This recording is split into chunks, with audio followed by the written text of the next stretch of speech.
All right, so in this section, 4.5, we're going to talk about all the things we've been doing in sections 1 through 4 for function analysis, i.e. increasing, decreasing, concave up, concave down. And those are going to start to mean things. And so now what we're going to do is we are going to talk about this word right here, this optimization. And optimization is just what it says. We want to optimize something. We want to optimize something, okay? So what that means is we want to make it as big as we can or as small as we can, okay? So what we need to do is have some finite intervals, which means we're going to have some limiting factor, okay? A limiting factor.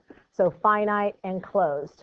And these are real world problems based on things that have to happen in the real world, okay? So let's do example 1. It says a garden is to be laid out in a rectangular area and protected by some chicken wire. What is the largest possible area of the garden if only 100 running feet of wire, that's fencing, is available to make this fence? Okay, so there's a graph over here. We're going to talk about that shortly. But in order to come up with the graph, we need to have some information. So if I can scroll back down here, you can see there that's square feet area versus our x feet in length, okay?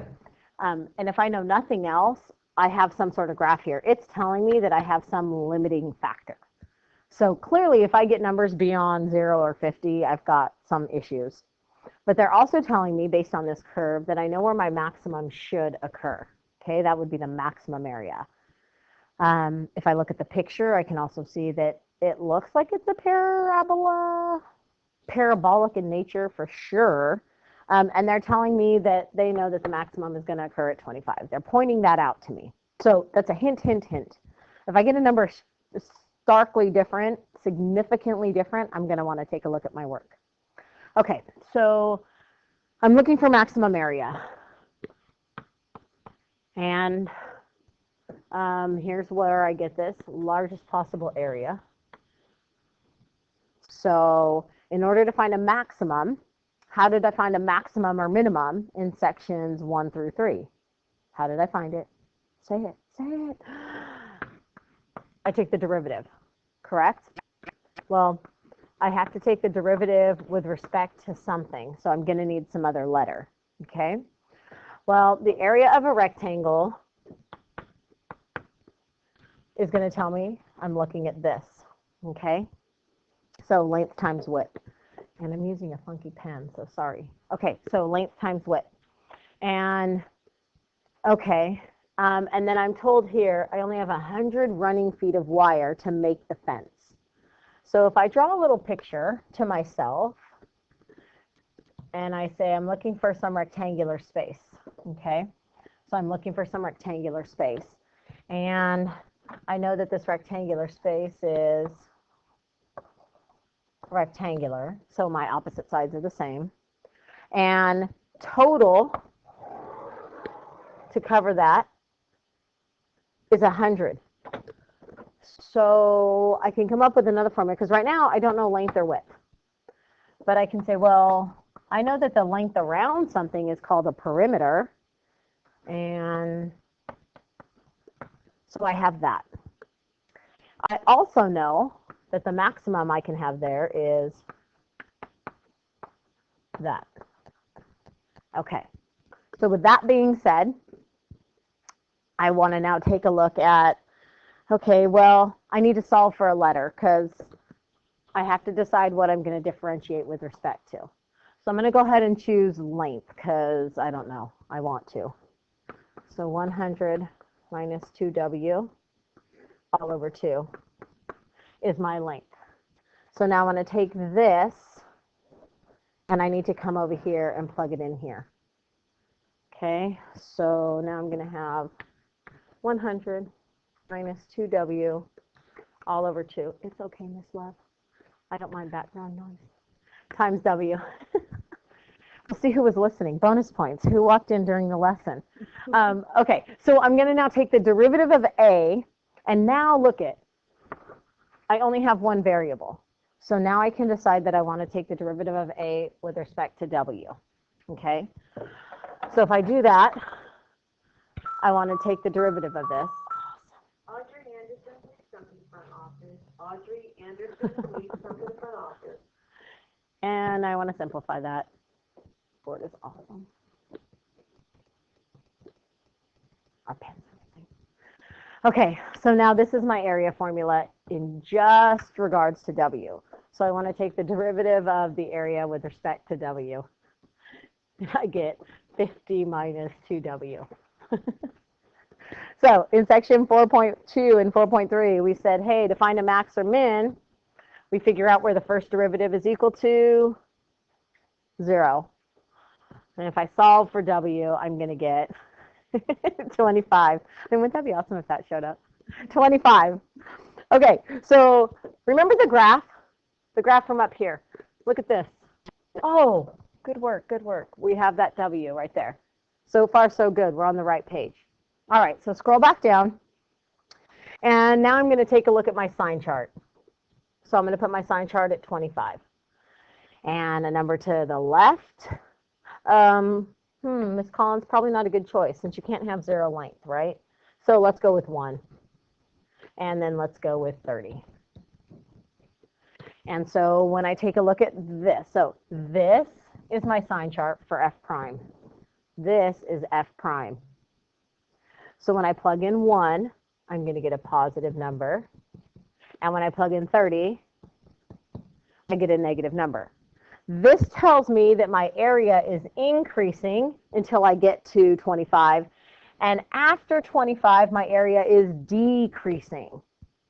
So my hope is my maximum area is going to occur. I don't want to put it equals. I want that it occurs. So my maximum area,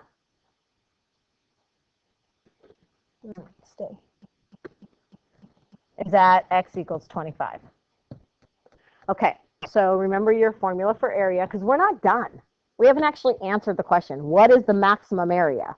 We don't have that answer.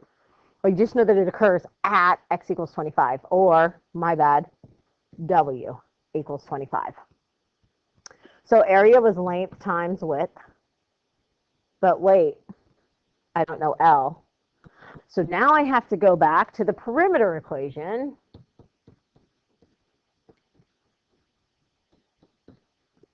Plus 2W.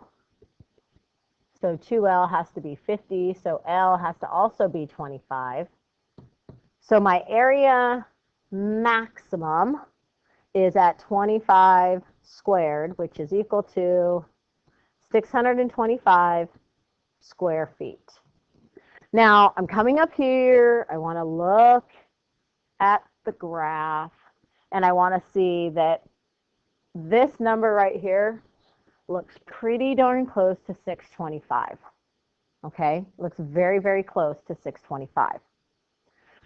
Here's the deal, kids. When we're doing these, we're really just doing a lot of algebra 2 and a little bit of calculus. Some of the equations might actually look like pre-calc. However, what we're really doing is solving for systems of equations, figuring out all the stuff that we do know about the real world prior to actually solving the equation. Okay, so area, perimeter, substitution, simplification, and then way down here is where we start to do the calculus. Okay, this is calculus. Everything else is pre-knowledge, okay? So pre-calculus, those 4 years, going to be very important right now. Okay, so that's an example of the basic optimization. Let's take a look at another one. In this one, we want to talk about the process first, okay? So most important, I cannot stress this enough, visual learners, this becomes absolutely crucial, okay? The second thing we want to be able to do is recall all of those formulas from those 4 previous math courses. The third thing we want to do is we want to consider the conditions stated in the problem, which means throw things out, figure out what maximum or minimum for a certain quantity is. For example, I can't have a length of 0. That's no length. Okay, so 0 is going to be an option to throw it away. And the other thing we want to consider, and we'll show you in the next problem, if something makes it not exist, if something makes something unrealistic, unviable, we need to throw that out. That becomes our limit. Step 3 is logic, okay? Step 3 and step 4 go hand in hand. Physical restrictions, right? And then if applicable, we want to talk about taking the derivative, doing a sign test, and there might be more than one value. So we need to figure out which one is going to optimize our situation, okay? So this 5-step process right here, we're going to use on every single one. Okay, we actually did this problem in pre-calc, by the way, in our pre-calculus book. So this is going to be the last example I do today, and then I'm going to give you a book assignment, okay? Section 4.5 is a 3-day process. So day 1 is going to be basic, but not super duper short. The problems are still long. Okay, oh, too far. Okay, so example 2 says we're going to take a box, and we're going to make it by cutting corners out, and the length of those sides of the corners is going to be X, okay? And then what we're going to do is we're going to fold up those edges till they're connected, and we're going to have a box. So the center picture, or figure B, shows you that when you fold up those edges, you're actually going to get the height of your box, okay? So now, at this point in time, we're going to read the problem, and then I'm going to have you pause it. So let's read it together. An open box, so we don't have a lid, is going to be made from a 16, inch by 30-inch piece of cardboard. You're going to cut squares out of equal size, hence square. No square is going to be bigger than this. So you have a square, square, square, square. We're going to cut those out, and then we're going to fold up the 4 corners. What size should the squares be to make your box of largest volume? Okay, at this point, I now want you to pause, and try this on your own. Okay, so you should have come up with the volume is equal to the length times the width times the height. And if I FOIL this out, I'm going to get 480 minus 60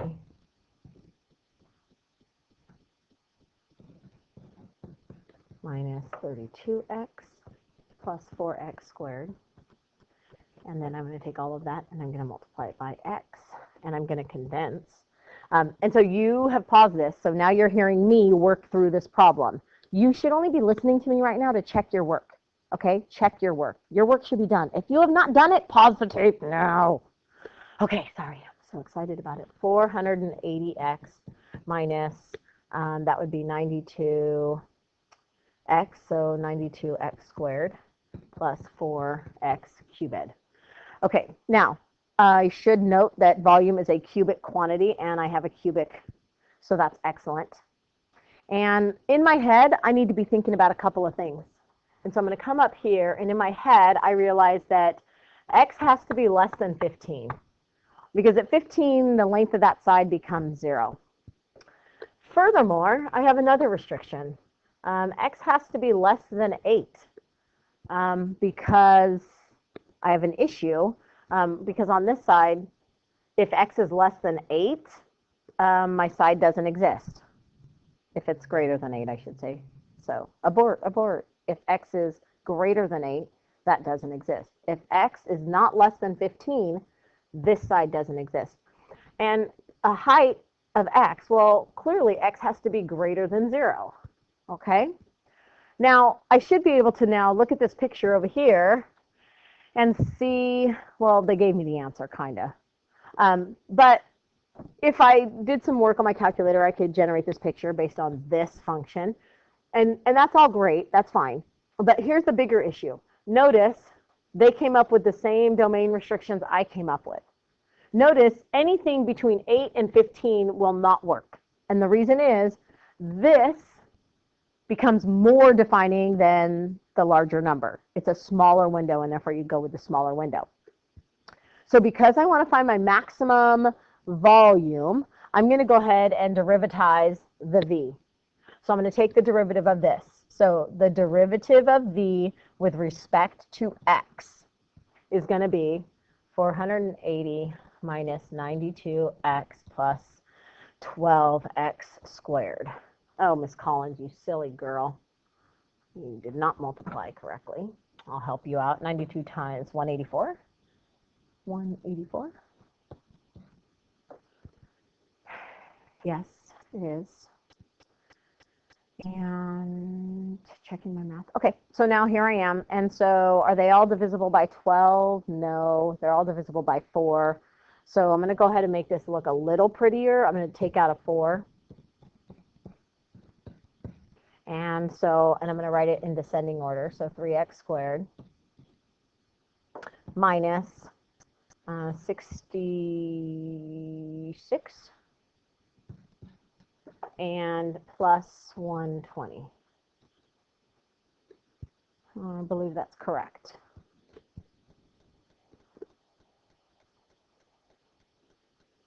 And now I want to set that equal to 0. And by doing that, I can get rid of that. And so now I'm hoping this factors. Oh, wait, I can divide out, Miss Collins. I can divide out a 3 now. Now I can take out a 3. I'm so silly. X squared minus 22x. I'm glad you guys are all watching my thinking process, but you should be done by now. It's just going to take me a lot longer to get to where you guys are. 40. It's the end of the day. I had a long day. Miss Harris asked me a lot of questions today. And Maxim, let's not even get started on Maxim. Okay, 10 and 4, 8 and 5, 20 and 2. Okay, x minus 20, x minus 2. And so I come up with 2 places at 20 and 2. And that's clearly incorrect because they're telling me it should be around 3. So now I need to check my math and make sure I didn't screw something up. So I'm going to pause for just a second so I can check my math. I might have to pull a Mr. Clinton aboard. Hold on. I'm pausing to check my work.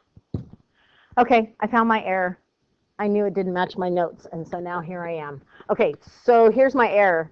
Right here, you're going to see I clearly do not know how to factor. And so what I want to make sure you understand is, yeah, you can make errors pretty easily here. So I'm going to go ahead and fix my error because it should have been a 46 here. So no, I can't take out a 3. And that makes me feel much better now that it matches my scratch paper. Okay, so this should actually be a 46. So easy to make a mistake. Please don't do it. Try not to if at all costs. Okay, so now 3x and x. And now multiples of 120. So I'm going to go ahead and move that. And so multiples of 120 include 60 and 2, 120 and 1 is out, 30 and 4, 40 and 3, 30 and 4, 12 and 30. No, that's going to give me 42.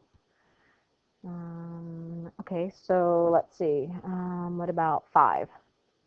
5 and 25? 4. 15 and 24 is, nope, so close and yet so far. Oh, what about 4? No. What about 2? Okay, what else? 6? 6 and 20. And what else? I need to get my pink sheet. I don't know why I'm trying to do this by hand. Where's my cheat sheet? Oh. Okay, so if you list out the factors of, haha, I did it, I found it. List out the factors of 120, which I started doing. And then it turns out that there's, oh, hello, there's another one. And it is, where am I? God, I should have paused this. I'm such a silly girl.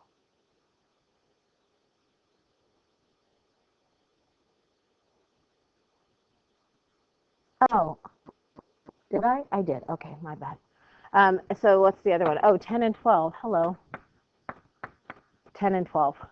And there's your answer. I knew I had it. So minus 12 minus 10. So negative 36, negative 46. All right, I am so slow sometimes. I hope you did it faster than I did. So x is either 10/3 or 12. And when I come back up and look at what my domain restrictions were early, 12 is outside. So guess what? 12 is out. In fact, I want you to make sure you note 12 is out. 12 is out. So can't be 12 because of the domain restriction. So x has to be 10/3. And that makes me really happy because when I come back up and look at my graph, close, 3 1/3. Okay, so now I want to do my sign chart because I want to make sure I do every step. So 10/3.